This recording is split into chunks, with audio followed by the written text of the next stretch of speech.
comes the sun, here comes the sun.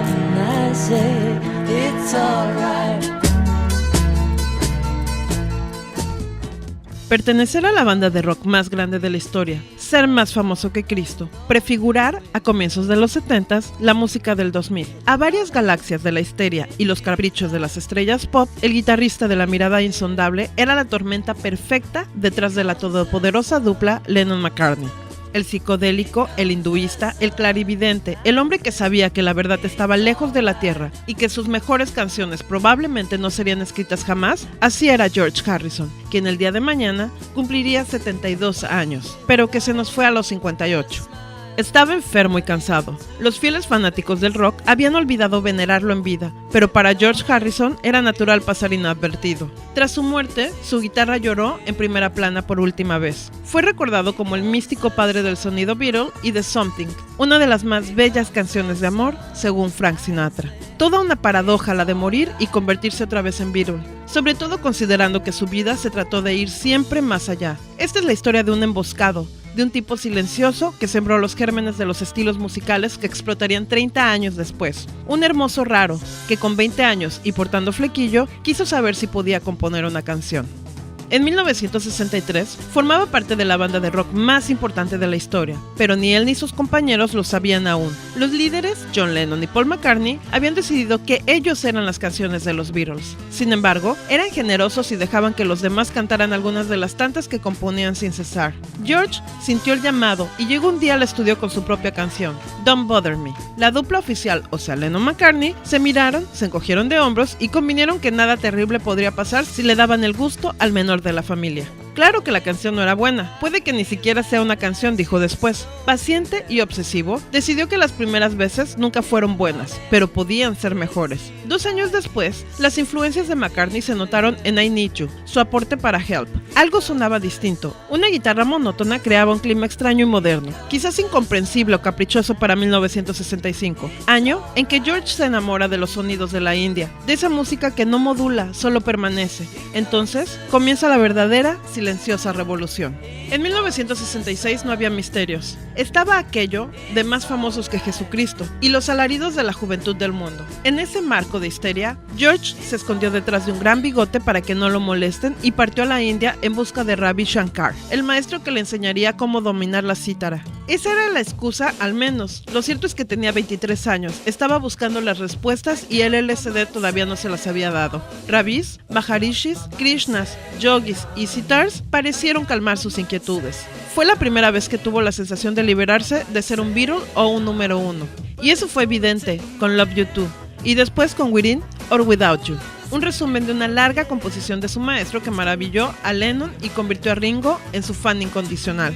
En la misma sintonía, siempre experimentales, con más instrumentos y ruidos, muchos ruidos, llegaron otras canciones climáticas, hinduistas, deformes y alucinantes. Los oídos del 60 deben haberse extrañado y las cabezas estallado ante las variaciones de Blue Jay Way, los ruidos extrafalarios de Only on Another Song, la fuerza extraterrestre de It's All Too Much y la locura de ese viaje relajado al que invita The Inner Light. Ahí está el principio de todo. El trip hop, el ambient y otras variantes de la música electrónica están ahí. Son engendros que las décadas subsiguientes verán crecer, ramificarse y convertirse en todo el abanico de posibilidades. George sabía que esas canciones eran experimentos y no perdía de vista que los Beatles eran Lennon-McCartney. Por eso, nada más natural en George que hacer un chiste y responsabilizarlos por todo aquello. En ese tiempo, el ojo astuto de George Dunning capta la esencia de George en la película Yellow Submarine. Para introducirlo en la historia, una de las puertitas de la psicodélica casa se abre para mostrar una vaca en un altar. La cámara sube, los colores parpadean y arriba, sobre una gran montaña con el pelo al viento y los brazos cruzados mirando al cielo está George. Todo está en la mente, dice, y el dibujo animado desnuda su pensamiento cartesiano que es evidente en I Me Mine, una canción sobre el ego y la realidad que no es tan real, que aparece en el Let It Be. Luego, George decide volver al rock. Se graba el álbum blanco y nace la leyenda de While My Guitar Gently Weeps. De no haber sido por Eric Clapton, jamás habría sido grabada. Lennon y McCartney no le habían dado importancia, tenían sus propias canciones, y si había otro genio en el grupo, tenía que arreglárselas por sí solo. Después llegan Something y Here Comes the Sun para Abbey Road. McCartney dijo que no había querido dejarlo de lado. Ringo preguntó si no les tomaba el pelo con canciones tan buenas. George Martin se responsabilizó. Creo que el problema de George era que nunca fue tratado por nadie como alguien que tenía la misma calidad a la hora de escribir canciones. Jamás le importó que Frank Sinatra o Michael Jackson no supieran que Something era suya. Él prefería satisfacer sus necesidades de componer antes que la fama y el reconocimiento. No le ayudó demasiado estar al lado de dos tipos talentosos y egocéntricos como sus amigos de Liverpool, pero tenía otra visión del mundo. Desde el punto de vista general, importaría muy poco que nunca hubiesen grabado un disco cantado. Eso no es lo que cuenta. A las puertas de la muerte necesitarás algún tipo de guía espiritual y conocimientos que abarquen más allá de los límites del mundo físico. Desde esa perspectiva, da igual que seas el rey de un país, el sultán de Brunei o uno de los fabulosos Beatles. Lo que cuenta es lo que se lleva dentro. Para mí, algunas de las mejores canciones son las que todavía no he escrito, y da lo mismo si nunca llego a escribirlas. George no esperaba laureles, quería que lo dejaran en paz. John quería irse para dedicarse a su vanguardia o lo que fuese, y yo solo quería grabar mis canciones, dijo. Y así lo hizo. Antes de que los Beatles se separaran, había editado 2 discos como solista. La banda de sonido para la película Hippie Wonderworld y el extrañísimo Electric Sound, que contiene 2 temas o 2 climas o 2 experimentos con un par de sintetizadores que él mismo construyó y que es reconocido como el primer disco jungle en la historia de la música.